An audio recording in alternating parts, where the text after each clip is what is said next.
ja ongi avavilja ja kohtumine saanud, mis tuli teele pani ja nüüd kas õnnestub kohe rünnakule tõusta siin Harjul.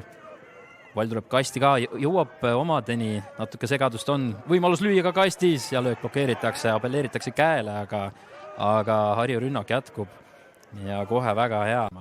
Ei minda, palli valdamine ka kergelt Nõmme kasuks. Otsitakse Frolovi liini taga, jõuab pall temani, tuleb jätt keskele ka, kas Mätas saab pea vahele, aga see üle värava läheb napilt. Hästi praegu pall liigub.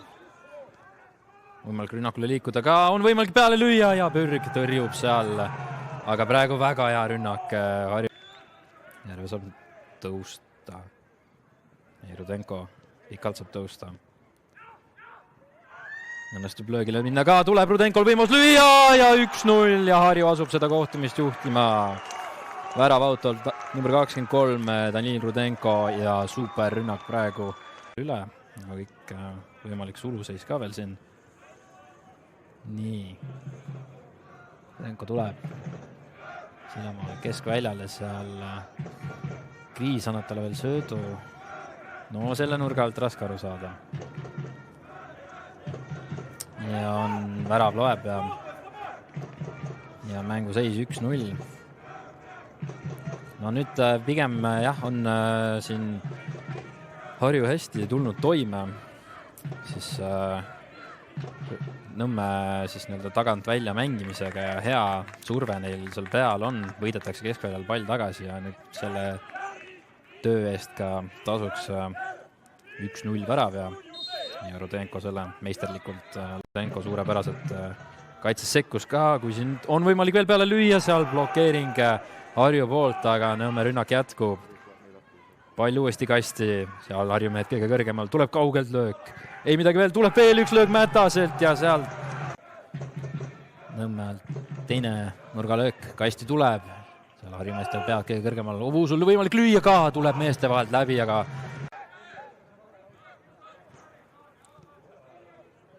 tuleb pall kastiga tagumisse posti ja ei saa seal korralikult Harju mehed praegu löögile ja vahele. Saka, nüüd on natuke ruumi, tuleb pall kasti ka ja seal praegu ongi 1-1 seis ja kas see praegu, kas sai Mätas jala vahele või oli tegu oma väravaga? Saame hetke pärast targemaks, aga vaatame korra uuesti seda olukorda veel. Hästi Järvelaid mängib Sakaga kokku. Sakat esimene sööt ei olnud kõige parem, sealt ise võidab palli tagasi. Tuleb pall kasti ka ja tundub, et seal praegu Liit oli see, kes läks pead vahele panema selle olukorras. Aga tabas nii õnnetult pall, et pall oma väravas lõpetas ja nii on, jah. Väga õnnetu olukord selles mõttes, kui oli vaja pallile pihta kindlasti saada seal Mätasele selja taga kohe seda palli noolimas ka.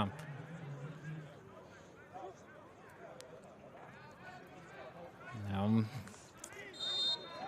natuke ebaõnne praegu Harju poolt, aga nüüd Rudenko oli see, kes sellest pallist seal ilma jäi ka veel, see nii super mängu teinud on.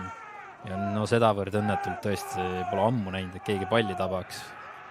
Ja praegu Liit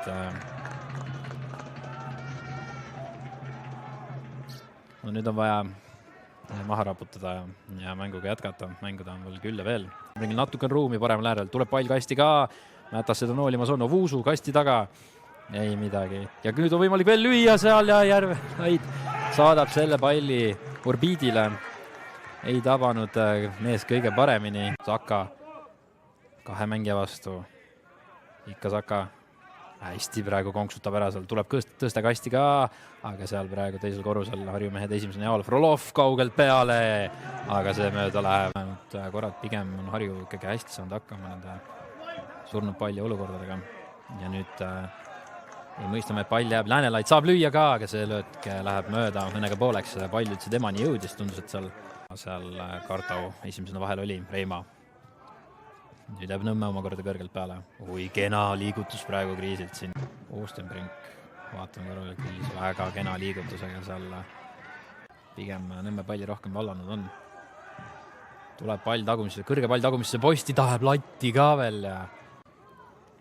Pürg kõige paremini.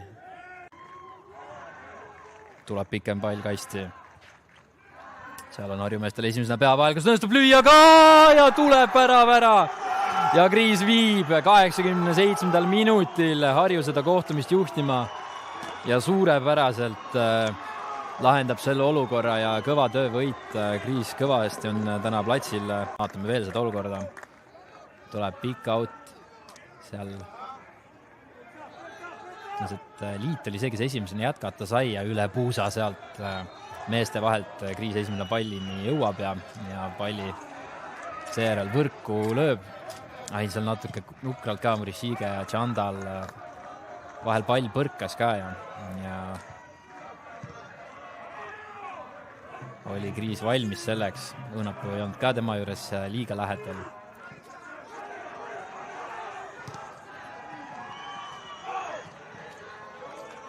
Vaatame, kuidas see värav nüüd siin mõjutab viimaseid minutid. Kindlasti nüüd Nõmme poolt väga-väga kiire neil on ja kõva ja vilistab peakohtunik kohe selle kohtumise lõppenuks ka. Nii peaaegu 7 lisaminut täis sai ja on Nõmme Unitedi poolt nõustunud väljaku ääres siin rääkima meeskonna kapten Andrei Frolov. Raske mäng, kuidas ise kommenteerid tänast kohtumist?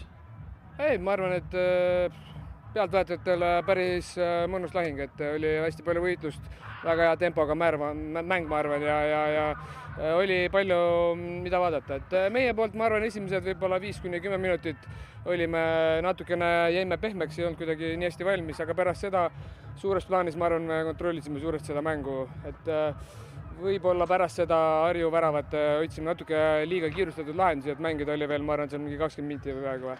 Jah, tahtsingi küsida, et kas võib-olla natukene mängupildile siis võib-olla nagu vastuoluliselt võib-olla see skoor täna äkki jäi, et palli valdamine oli teil ikkagi selgelt rohkem ja tundusid enamus mängust ikkagi nagu ründavam pool olevat?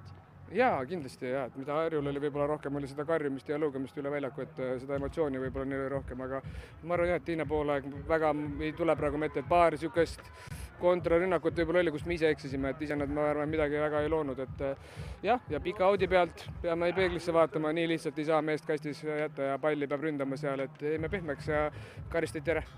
Järve, sorry, et räägi, kuidas ennast on andnud praegu?